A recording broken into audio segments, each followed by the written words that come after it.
I had the craziest dream last night about a girl who was turned into a swan. But her prince falls for the wrong girl and she kills herself. Black Swan's a psychological thriller set in the New York world of ballet. And we follow the story of Nina, Natalie Portman's character. It's about her quest for perfection. She starts to sort of slowly go into the psychosis of paranoia. She's after me. Nina doesn't quite know what's real and what's not real anymore, and things just sort of spiral out of control. The directing that Darren gave me was just to be bold and to push the limits and to not be shy.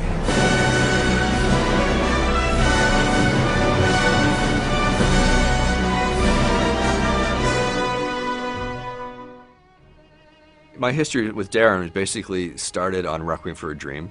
Darren's aesthetic at that point, for me, wasn't too different than what Black Swan was in terms of likes to be bold, likes you to challenge yourself, likes you to be ambitious, likes you to look for opportunities for sound to actually push the story forward, sometimes super subconsciously, other times way overt. And that's what Black Swan is. Sometimes we're really quiet, we go right down to silence, and then other times we're like, boom, hit it. Big, you know, and almost too big, you know, on some levels, because he wants it to be and then pull it back, you know, and that's the dynamics of what this movie was all about, and that's what kind of Darren is about.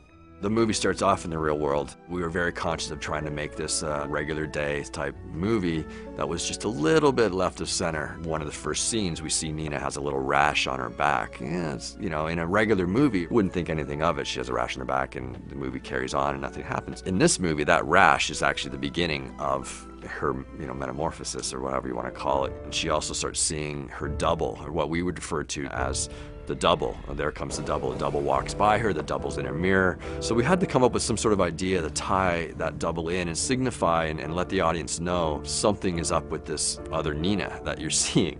We started playing around with breathing. We started playing around with actually production sounds. My effects editor, Wayne Lemmer, went through all the production dialogue tracks and we found little snippets of breathing and a little giggle and a little this or a little that we actually took and just manipulated into certain ways. And it's actually right at the beginning of the movie. The first thing you hear when the title comes up, other than the Tchaikovsky score, is this reverse breath that comes in and kind of giggles a little bit and then sort of dissipates.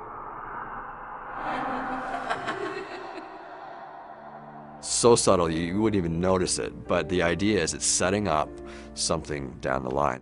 Because of the short schedule, we didn't actually get to do a lot of recording as much as we wanted to. We did a lot of Foley-esque recording of bird flapping wings, and we also did a lot of flesh sort of things. We did a lot of stuff with tree bark. I had a lot of dirt together with little ground up rocks and stuff, and twisting and manipulating those sort of things. And then we did some recordings of New York crowds and things like that. We actually rented a ballet studio for a day, and Cole Anderson, a good friend of mine in New York, he recorded professional ballerinas doing the dance steps to basically get the realism. In 4 years, every time you dance, I see you obsessed getting each and every move perfectly right, but I never see you lose yourself. Ever. It's a scene in the movie between Vincent Cassel and Natalie Portman, and there's a lot of tension between the two of them, and he just kisses her, starts to kiss her, and she's sort of taken aback, but then she sort of gets into it a little bit. The whole idea was, who in Nina's psyche is doing that? Is it Nina, who's supposed to be the frail girl, the demure ballerina, or is it the double that's trying to get out of her? So the idea was when Vincent comes in and kisses her, we sort of like started doing this sort of low-end throbby thing, and then this sort of like insecty type sound that sort of builds, and then we paid it off with her biting him, and you hear the breathing giggles thing that we established. So the whole idea is like, well, who was that actually came out of Nina?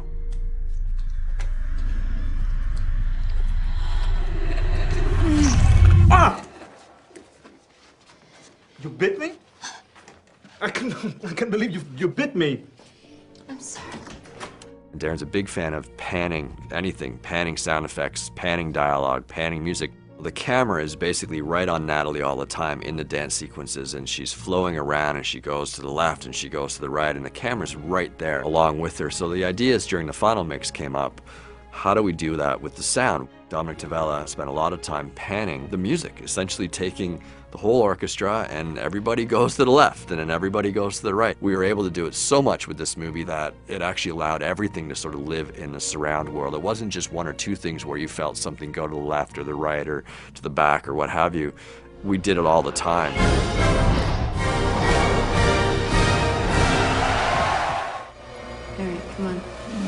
Time to go dance.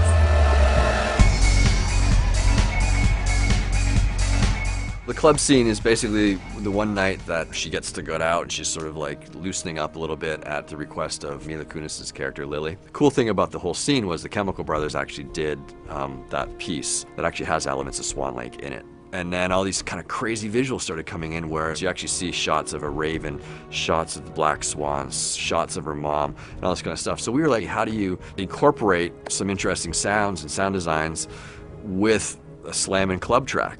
We got Jill to record a lot of loop group people screaming Nina, Nina, Ninas, and mommies, and all these different types of words and things that sort of tied into the dialogue of the movie. And we swirled them around the room in the center section when Nina was on her own.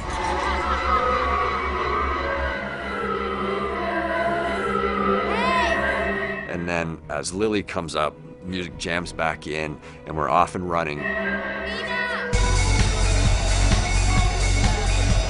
The Chemical Brothers song starts to build up. What I started to do was actually all the crowd that you hear in there, I actually started to do these stutter edits, or I refer to them as these sort of stutter edits. And then in the mix, it was just like drove all that stuff all the way through and all the way around us, so it actually just pushed us right into the next scene.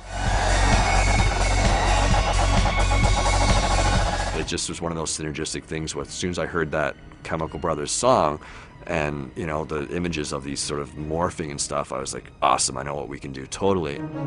There was a fun factor in this movie, and I think it's because of the horror elements. I think it's because, you know, we could have a little bit of fun with sort of the melodramatic side of things, and not being afraid to try things, and maybe experiment and fail. But out of those routes become the really kind of interesting stuff, and the stuff where you kind of push yourself. And why someone like Darren's an important guy to sort of work with for me is because he allows you those sort of like things. You know, his films just speak to sound. In my mind, his films just give you those sort of things. It's palpable. For me, when I'm trying to hire somebody or trying to find a new talent or somebody young and hungry, Pro Tools and the computer side of things and stuff like that, sort of the least of my sort of worries. I actually want them to come to the table with some sort of aesthetic, some sort of point of view, some sort of ideas and opinions. So to be successful, I think you can get there from any number of ways, but I think hard work is probably the biggest one, you know, and ambition and hard work and desire. If you really want to do it, you got to dig in and do it. No one's gonna like hand it to you.